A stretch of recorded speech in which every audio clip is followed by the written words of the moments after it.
Two major defense companies are in a battle for the future of Canada's fighter jet fleet. Sweden's Saab Gripen versus U.S. firm Lockheed Martin's F-35s. This comes after Prime Minister Mark Carney ordered a review of Canada's F-35 contract with Lockheed Martin following the launch of U.S. President Donald Trump's trade war. Well, now Sweden is in a full-court press to secure its own Canadian contract with a massive delegation in Canada pushing for deeper ties. They're promising to create thousands of jobs in Canada along with it.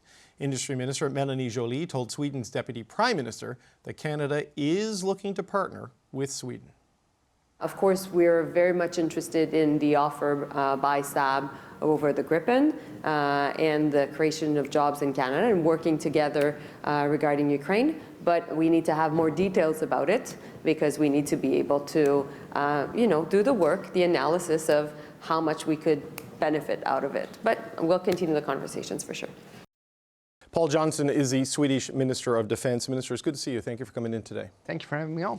You've put quite an offer on the table here for Canada. Your country has, in conjunction with Saab, to get the industrial benefits of product line expansion in return for buying some Gripens. You can see the economic merits, but it creates some complications on mixing the Canadian Air Force fleet. Why should Canada take such a step? First of all, we're here together under the leadership of His Majesty the King because we're deepening our bilateral cooperations, because we're no longer partners, but we're true allies inside NATO. That's transforming our relationship. That's why we can work shoulder to shoulder in Latvia under your leadership with NATO's activities to deterrence and defense. That's why we're committed both to the Arctic and with unity of purpose in supporting Ukraine. So it starts there, I want to say. In regard to the fighter aircrafts, I know you're doing a review. It's for you and the Canadian people, of course, to decide that, and the government. We stand open for business and partnerships, but in the end of the day, this is a decision, a sovereign decision by Canada and no one else. But no, I appreciate that, but clearly there is a sales pitch component to this meeting as well, right? Because Saab would like to scale up its production to meet the demand of the Gripens, and it needs to find a partner like a Bombardier to do that. I mean, what is the central pitch to the Canadian government other than the industrial merits? Because 10,000 jobs is very appealing, but mixing the fleet could have some consequences operationally and cost-wise. As a Minister of Defense, why do you think David McGuinty should be okay with that? Well, let me first start off. We're not looking for clients, we're looking for partnerships, and that's how we do this. We're a small country. We can't offer you bilateral defense guarantees, but we can offer partnership, and that's how we've been doing it all the way along. And we score well when it comes to innovation and technology and industrial participation and technology transfers. That's our business model, and we stand open to anyone who wants to engage into it. I've been hearing the issue about mixed fleet as well. I can only refer to the Nordic cooperation where, for example, Finland and Denmark and Norway are using F-35s. We're using the Gripens, but we still have a common Nordic air power concept, and we are interacting and working very, very closely together. For us, from a strategic perspective, it actually creates more dilemmas for Russia because it's exposed to two very qualified fighter aircrafts. They have to diversify their protective measures when it comes to their air defense systems and so forth.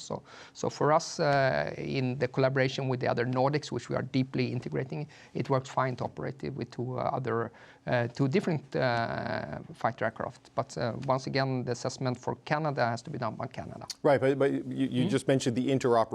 That's been sort of the question about this, right? That a mixed fleet makes some challenges for the ability for them to align properly on particular missions, well, duplications of training and maintenance, these things. Absolutely. I think that one thing when it comes to the Gripen system, it's of course interoperable with Link 16 and Link 22. It's completely NATO operable. So that works fine. Then I think then you have the issue of the logistics and maintenance. This is one of the things that attracts a lot of interest for the Gripen, is that it has a very light logistic footprint. The forward logistics consists of the fighter aircraft, the pilot, and 5 logistics officers. So it's very efficient in that regard.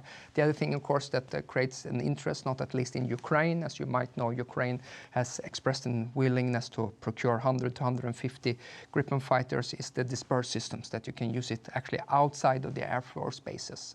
So that, I think, and in combination with very agile electronic warfare system And of course, our Air Force is laser focused on the capability developments that from the Russian Air Force, obviously, due to our geographic proximity. So for us, the Gripen system works very well. And if there's an interest on Canada, we're glad to provide more information. You made an interesting point there that you're looking for partners, right? Obviously, the middle powers believing in multilateralism and working together. Partnership and partner are not words we're hearing from the United States very much these days. It's either competitor, customer, or supplier. Partner's never really part of it. So how much is the nature of that relationship, the Canada to Sweden relationship, as part of this pitch process versus the changing, I would say, eroding nature of the Canada-U.S. relationship, just that you might be a more reliable partner for the long term?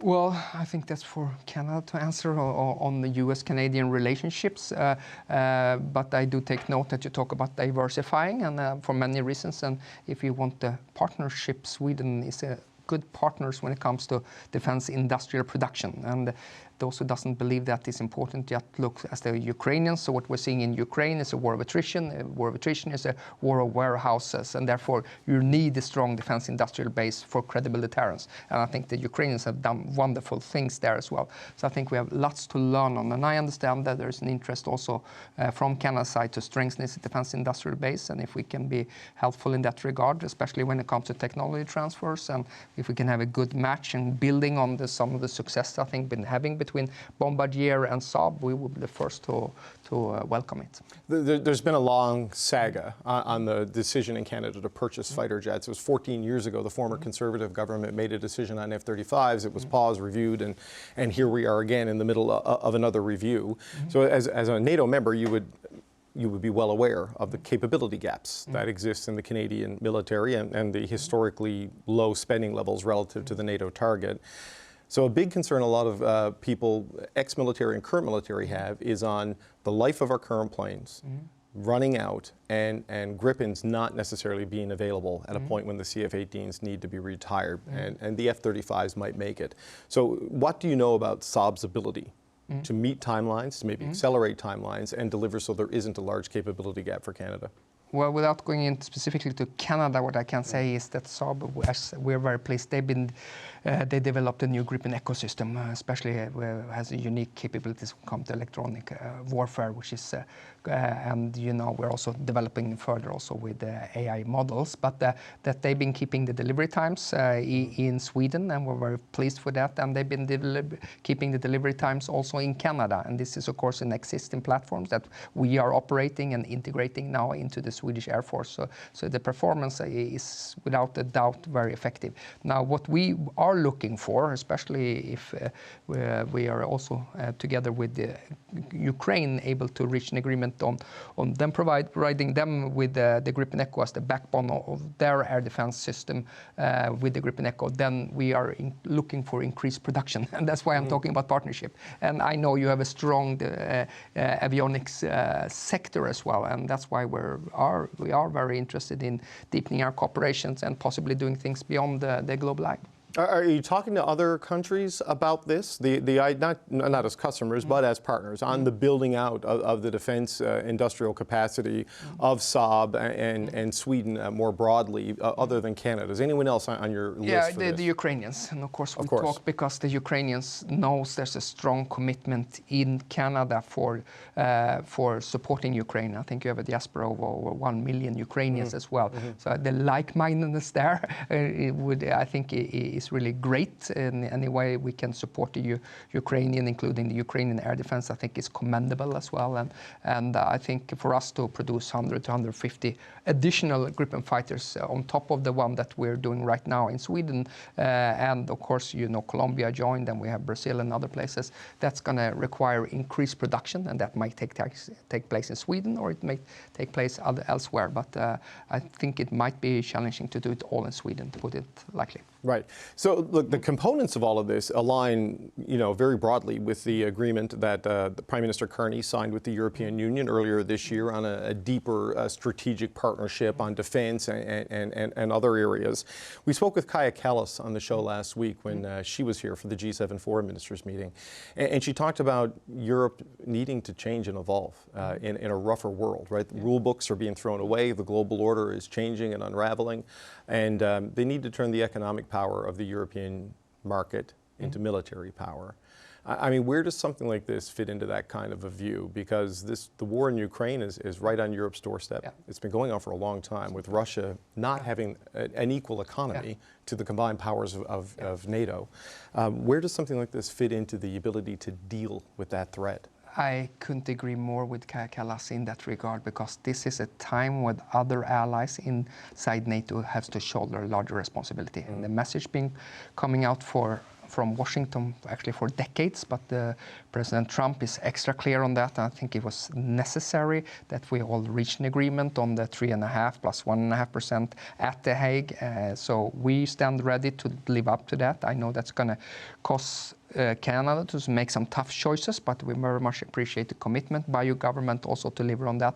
Same thing when it comes to Ukraine support. There is not the same kind of willingness on the American side to lead that efforts, and we as Europeans and U.S. as another North American country, I think we have to carry a larger responsibility, because the Americans right now are thinking more in terms of the Indo-Pacific and the developments there, and in terms of homeland defense. So this is a time for the other allies inside NATO to do more and carry more of the burden, but we're doing it after decades of negligence and underinvestments when it comes to investing into our capabilities, if you ask me.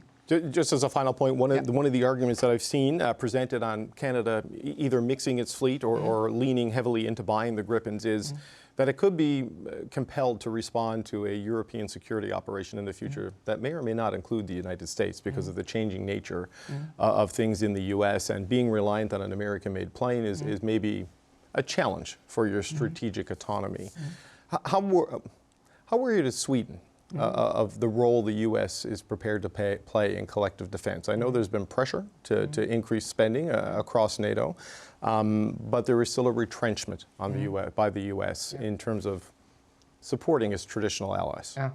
Well, it's been necessary for us to have a wake-up call, as I said, after decades of underinvestment. We have a full-scale war inside Europe right now with over 1 million casualties, and there are still allies that haven't reached the 2% targets. That's the 2% targets we agreed on in 2014. So I think that message has come to us clear, and we are rising to the challenge. But it's absolutely necessary that we do that as well, because the best way to preserve the peace and security in the Euro-Atlantic area is investing into our own capabilities. Right now, of course, Russia is bogged down in and around Ukraine, but we also know that there's high ambitions to reconstitute its armed forces. It takes political and military risks. It undertakes hybrid operations. So to keep the peace in Europe, we need to invest more into our capabilities. We also need to strengthen our defense industrial bases,